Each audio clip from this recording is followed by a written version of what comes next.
Hey, alright, this is Alex Merced from alexmercedcoder.com. And what I wanted to do today was just talk about or reflect on SolidJS. I've been playing with SolidJS the last few days, and I really kind of like it. I kind of like it because I like React and I love Svelte. Let's just talk about why. Like React, I like React syntax.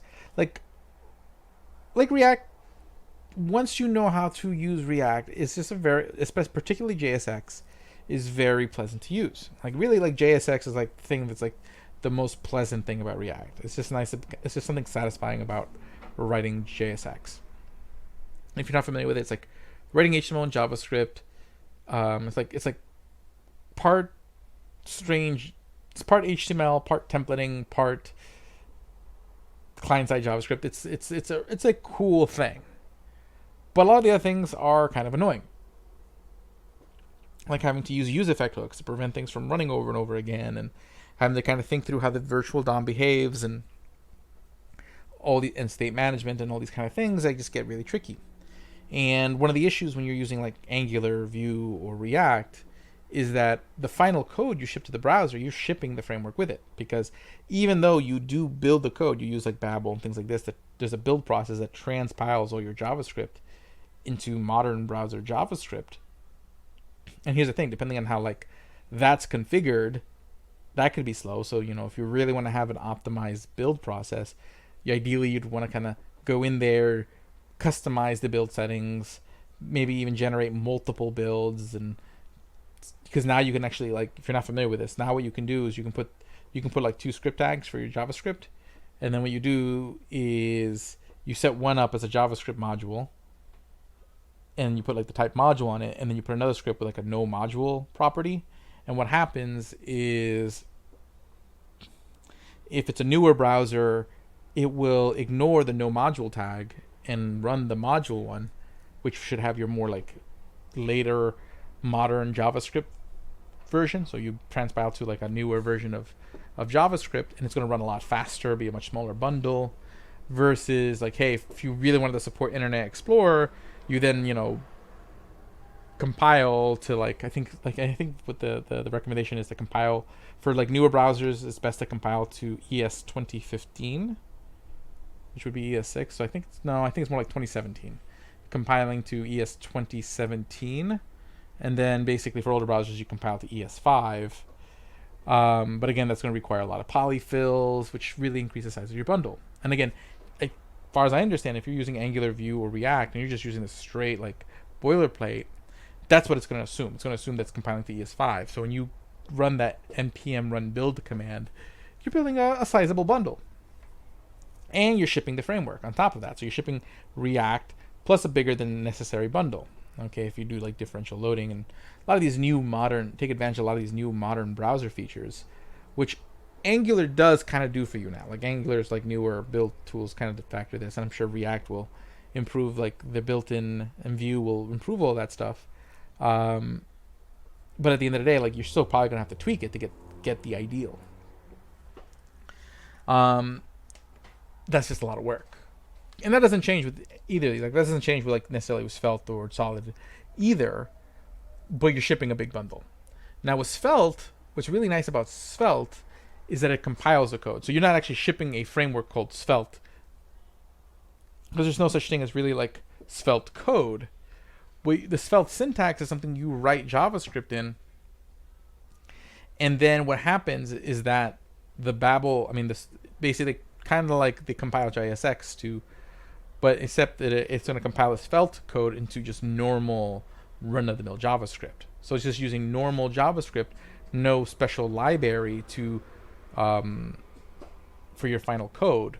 Okay, so that you don't necessarily need as much like polyfills, or you don't need to ship a whole library with your code, resulting in a smaller bundle size and much faster code, because there's no virtual DOM. Because in React you need to have a virtual DOM, because the virtual DOM helps keep track of like what parts of your template is changed, so that way it only rebuilds the parts that are necessary. But then what you do in Svelte, and again later on in SolidJS, is it basically binds where those variables are used. So basically, if a variable changes, you're not re-updating a whole component or your whole page. Basically, that variable is going to be linked to specifically the where you used it. It's only going to update those things. So if you write your code effectively, like, it's just going to be super fast, and you don't necessarily have to worry about a bunch of like unnecessary updates. And so there's no need for a virtual DOM to be running. Okay, so you don't need that extra piece. Okay, React without a virtual DOM would be really slow because it would be just really updating your whole DOM every single time. So SolidJS kind of combines these two ideas. Like, I love the JSX from React, and I love that whole compile to just like plain JavaScript of Svelte. So it does both. You have a framework where you write JSX, but it kind of has that same tie where basically the different parts, where basically just different parts of your code are just bound to a variable, and when that variable changes, only those parts update, period. Okay, and it could be within the same component. Okay, which is really cool. And basically the SolidJS compiler will just take a look at where this particular code is, look at, basically in SolidJS, it feels a lot like React. But the big difference is that everything is tied up around this idea of effect and signals. So an effect is a function that runs, and then signals are variables you create, kind of like state. But then if you use a signal in an effect, that effect will repeat anytime that signal changes. Okay? So in this case, you don't need use effect because your component, your whole component function, like you would write in React, doesn't rerun every time. So like that was always the issue with use effect. Like that whole function just reruns every time the component re-renders. So then you'd have to like use effect to prevent infinite loops. With SolidJS, the only parts of your component will run is if you wrap them in an effect. Your JSX under the hood, when like SolidJS is like compiled, is automatically an effect. So that's always going to update based on the signals you use inside of it. So in that case, if I create like 5 signals, but I only use 2 of them in my JSX, it's only going to update based on those 2 signals. Because those signals don't cause a re-render of the component. They cause a rerun of the effects that they're used in. Okay? So in that case, you could have a piece of state that you never use anywhere, and you can change it, and it's not really causing much in the way of overhead as far as rerunning things, because there's no effects attached to it, so no effects rerun. Which is really cool. So you could really micromanage even within one component. So you could just literally just have one component and really like micromanage how the different things work. I like this actually quite a bit. So it has other tools and has like features, like it has like functions to help kind of replicate pretty much what you would do with any particular hook in React, but you don't need a use effect hook, which is really nice. You can just write an API call right there in the body of your function, and if you did need something to run multiple times, you would just write it in an effect. So that is cool. I like SolidJS a lot, and I don't know if SolidJS is necessarily the future, but I would be shocked if React at least doesn't borrow some of these ideas in the future and try to go sort of the compilation route. Although some of the ideas in SolidJS aren't things that React can do, it would just be too much of a departure from what React does. That I could see it kind of carving out its own niche. And I really do hope that it continues to grow, and I really hope Svelte grows. I really see there's a lot of potential in Solid and Svelte and web components as a third category, which, you know, the world of web components has its own like sort of like things like lit HTML, stencil from Ionic, as sort of like the lead contenders, and sort of how do you work with web components. I've created some web component frameworks, but they're designed to kind of work like React, but they don't have a virtual DOM, so then you kind of end up with some of the potential performance issues you would have with React, but they'd be plain JavaScript, so I guess the bundle size would still be smaller. I mean, if anyone wants to try to improve upon any of my web component libraries, head over to alexmercedcoder.com. They're all open source, and I'm more than glad to take a look at pull requests if anyone wants to like make them better. But it was fun. Like, web components are super fun to play with. But yeah, that's kind of what I want to talk about, because SolidJS is still kind of getting a lot of like, it's like still really new and getting a lot of hype right now, and you know, so that way when you hear this term, like, what is it, like what role is it playing, why is it cool? Well, this is why it's cool. But at the end of the day, though, like, a lot of things are now pushing at this next level with a lot of those other frameworks, with the like frameworks like Next.js and Nuxt.js, which are playing a different game. Instead of trying to really improve client-side rendering, they're playing the game of giving you the options of like between client, server-side, and static rendering, which is really cool. And like Svelte will kind of get back into that game when SvelteKit finally is released. SvelteKit being sort of like the replacement for Sapper, which was sort of like the Next.js of Svelte. And then Angular, I think there's a tool called Angular Universal that kind of plays that role. But yeah, like that's all. It's really interesting. Like there's a lot of really interesting stuff going on in front end. Well, I'm more of a back end guy because I like writing logic.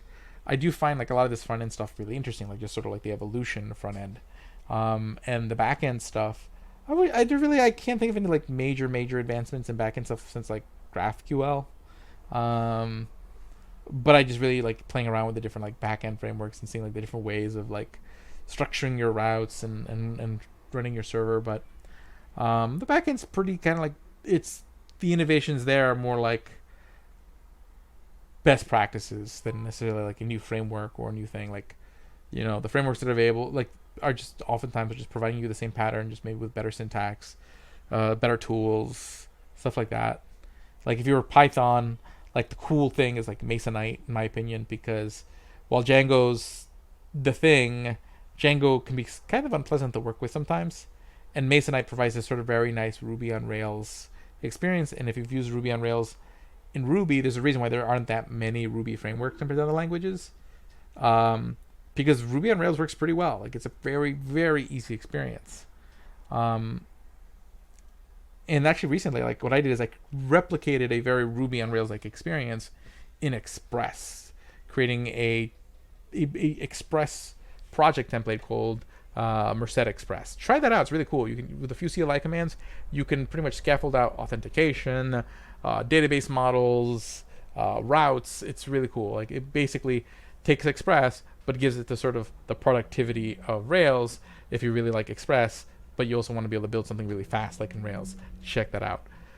It does require you to have the newest version of Node, though, because I do take advantage of the newer versions of Node's ability to work completely in ES module syntax, which is a cool thing. Like you could do it before, but in older versions of Node, you would have to like separate your files between like .mjs files for like module syntax and .cjs files for like common, meaning like common JS, which means using like require and module.exports. But now you don't even have to do that. You can just go into your package.json, put type module, and now you can just use import, export right out of the gate, which is really, really cool, but only works on sort of like the newest versions of Node. So if you do want to try out Merced Express, make sure you update Node. But aside from that, that's all I really want to say. Have a great day and enjoy. I'll talk to you all later. Have a great day. Alex Merced from Alex Merced Coder. Make sure to subscribe to my YouTube channel. Make sure to follow me on Twitter at Alex Merced Coder. And have a great day.